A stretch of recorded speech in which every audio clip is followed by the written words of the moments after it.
एक शेर मंगल नसीम का याद आया। बड़े शायर हैं हमारे, परसों 24 तारीख को यहाँ आएंगे। संस्कृति यहाँ बैठी है, MA कर रही है इस समय वो दिल्ली यूनिवर्सिटी से। दीपशिखा यहाँ बैठी है, मेरी प्यारी भतीजी बैठी है। जब ये घटना हो रही थी दिल्ली के अंदर दामिनी के साथ, टेलीविजन पर कुछ मैसेज आ रहे थे, तो मैंने संस्कृति को फोन किया, लेकिन मेरा कॉल मिल नहीं रहा। मैं बाहर था उस समय, कमिश्नर बॉम्बे की तरफ में। तो आप कल्पना करें कि पिता की हालत क्या होगी। टेलीविजन पर ऐसी खबरें हैं कि बेटियों के साथ दरिद्री है और आप अपनी बेटी का हाल नहीं जान पा रहे। तो मंगल नसीम का एक शेर मेरे जहन में था, आप जुड़िएगा, मैं 3 मिनट बस आपके बीच में, 3 मिनट में कविता समाप्त हो जाएगा। कि नन्ही सी चिड़िया बाज के पंजों में देखकर, इशारे में समझना घटना आपके सामने मंगल नसीम का शेर है। यदि कहीं सो रहे हैं वो मंगल नसीम, तो उनकी नींद में खलल पड़ जाए कि मैं उनके शेर को कोट कर रहा हूं। कि नन्ही सी चिड़िया बाज के पंजे में देखकर, सपने में मुझे रात भर बिटिया दिखाई दी, और भाई लिवाने पहुंचा बहना को गांव, तो जोहड़ से तैरती चुटिया दिखाई दी, जोहड़ से तैरती चुटिया दिखाई दी। ये हालात जब होने लगे तो बहुत दोपहर तक मेरी बेटी से मेरी बात हुई।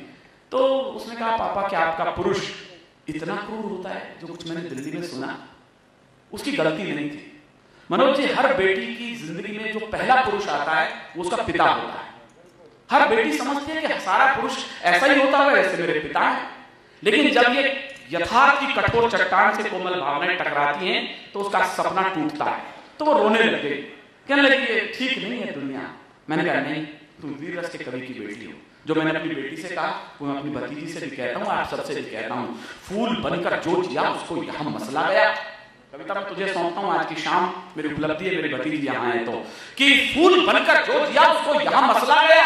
आदमी फौलाद के सांचे में ढलना चाहिए और छीनता हो हक तुम्हारा जब कोई उस वक्त, तो आंख से आंसू नहीं शोला निकलना चाहिए, आंख से आंसू नहीं शोला निकलना चाहिए, आंख से आंसू नहीं शोला निकलना चाहिए। तो मैंने एक छोटी सी कविता कही, वो आपको कह देता हूँ। लो एक परी फिर चली गई वहशी पापी हत्यारों से, वो किरण सूर्य की चली गई खुद अपने चांद सितारों से, वो किरण सूर्य की चली गई खुद अपने चांद सितारों से। मैं सोच रहा हूँ क्या इंसान इतना वहशी हो सकता है? कलियों की छाती में क्या इतने गहरे कांटे हो सकता है? मैं शीश पटक कर पूछ रहा, क्या यही भाग्य है माटी का?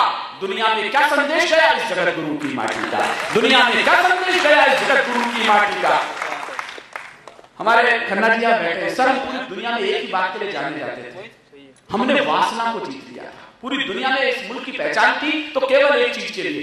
मैंने सुना है स्वामी विवेकानंद जब अमेरिका में गए तो उनसे एक स्त्री ने एक सवाल किया कि स्वामी जी मैं आपसे विवाह करना चाहती हूँ। दृष्टांत सुने मेरे जीवन के सबसे अच्छे दृष्टांतों में से। तो उसने कहा मुझसे क्यों विवाह करना चाहती हो? तो उस लेडी ने कहा कि मैं चाहती हूँ कि आप जैसा खूबसूरत बेटा मुझे पैदा हो। स्वामी विवेकानंद ने हाथ जोड़ के कहा, माँ आज से तो मुझे ही अपना बेटा समझते। क्या चरित्र दिया इस देश में? हमने कभी सोचा हम कौन थे, क्या हो गए और क्या होंगे अभी? आओ विचार में बैठकर हम ये समस्याएं सभी। इतिहास का एक अनोखा प्रश्न है। छत्रपति शिवाजी के दरबार में उनका सेनापति गोहरबानो बेगम को पकड़ के लिया, शत्रु पक्ष की सबसे खूबसूरत बेगम को। कहना महाराज आपके हरम के लिए मैं सबसे खूबसूरत तोहफा लाया हूं। छत्रपति शिवाजी ने क्रोध से देखा अपने सेनापति की तरफ, तलवार निकाली और कहा सबसे पहले सेनापति को जेल में डालो। और उसके बाद गोहरबानो की तरफ देखकर कहा, गोहरबानो बहुत खूबसूरत हो, प्रकाश मेरी माँ भी इतनी सुंदर होती ना, मैं भी इतना खूबसूरत हुआ होता। गरखूर मैं ढूंढ रहा हूं गली गली, गरखूर मैं ढूंढ रहा हूं गली गली उन वीर रति हनुमानों को। नारी में जो देवी देखे भारत के वीर जवानों को, नारी में जो देवी देखे भारत में एक ही चिंता है, गरखूर वासना पसर गई भारत के सब गलियारों में, गरखूर वासना पसर गई भारत के सब गलियारों में। तो कीर्ति पताका सूरज की हो जाएगी अंधियारों में, तो कीर्ति पताका सूरज की हो जाएगी अंधियारों में। इसलिए निवेदन है मेरा दिल्ली के दरबारों से। ये सवाल पूछा मैंने दिल्ली में कई बार खड़े होकर के कि सर आपने उसे छोड़ा क्यों?